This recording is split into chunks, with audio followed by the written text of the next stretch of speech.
Have you ever looked at a Why do room I full of need stuff that and much realized you're things? still trying to fill an emotional void that no amount of Amazon packages can fix? At 28 years old, Kate Flanders was nearly $30,000 in debt and realized her cluttered apartment was just a physical map of her internal discontent. To break the No cycle, she more did something radical. buyings. She committed to buying nothing for 12 months. In her book, The Year of Less, she documents how she purged 70% of her belongings and learned to live on only the essentials. Here are 9 life changing lessons from her journey that you can use to reclaim your own life. Lesson 1: Inventory your life. Kate's journey didn't start with a budget, it started with a can opener. During a heat wave, she couldn't find it in her cluttered kitchen and reached a breaking point. She realized clutter isn't just a mess, it's a graveyard of wasted money, dreams, and opportunities. Today, open just one drawer or closet. If you haven't used an item in 6 months, it's not serving you, it's weighing you down. Lesson 2: Identify your emotional triggers. Kate discovered that her shopping habit was actually a coping mechanism for social anxiety and stress, much like her past relationship with alcohol. When you feel the urge to shop, you aren't usually looking for a product, you're looking for an escape. Next time you're about to click Buy Now, stop and ask, am I bored, stressed, or lonely? Identifying the emotion kills the impulse. Lesson 3: Stop buying for your ideal self. We all have them: the unread books, the hobby supplies for a craft we never start, or the clothes that don't fit. Kate realized she was buying things for the person she wanted to be, rather than the person she actually was. Look at your last 3 non essential purchases. Did you buy them for your real daily life, or for a version of yourself that only exists in your head? Lesson 4: You don't know what you need until you live without it. During her buying nothing year, Kate learned that many things she considered necessities were actually just conveniences.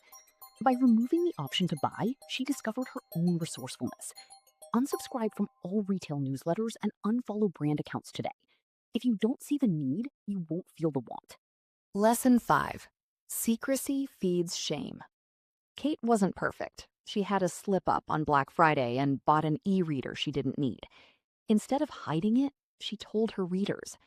Transparency is the only way to kill the shame cycle that leads to more impulsive spending.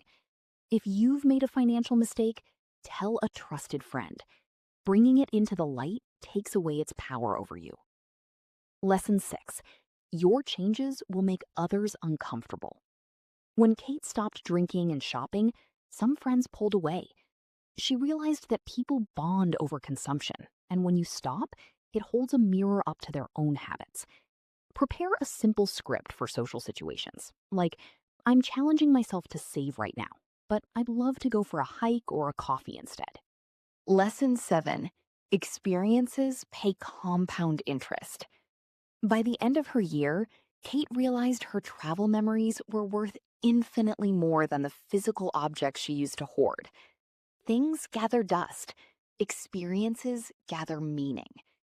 This weekend, instead of going to a mall or a movie, find a free local park or trail. Invest your time in a memory, not a receipt. Lesson 8: Less stuff equals more agency. The biggest realization in the year of less was financial freedom. Because Kate learned to live on 50% of her income, she gained the agency to quit a job that made her miserable and pursue freelance writing. Calculate your survival budget, the bare minimum you need to live for 1 month. Knowing that number gives you the courage to make big life changes. Lesson 9: You are already enough. The final lesson is the most profound. More stuff will never make you more you.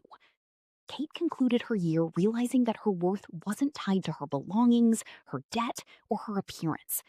Tonight, before you go to bed, look around and say, I have enough. I am enough. Believe it. Kate Flanders started her journey as a compulsive shopper on autopilot and ended it with the tools to take control of her life. She didn't just save money, she saved herself from a life of mindless consumption. Which of these 9 lessons do you need to hear most right now? Let me know in the comments. I'll be responding to as many as I can to help you start your own journey toward less.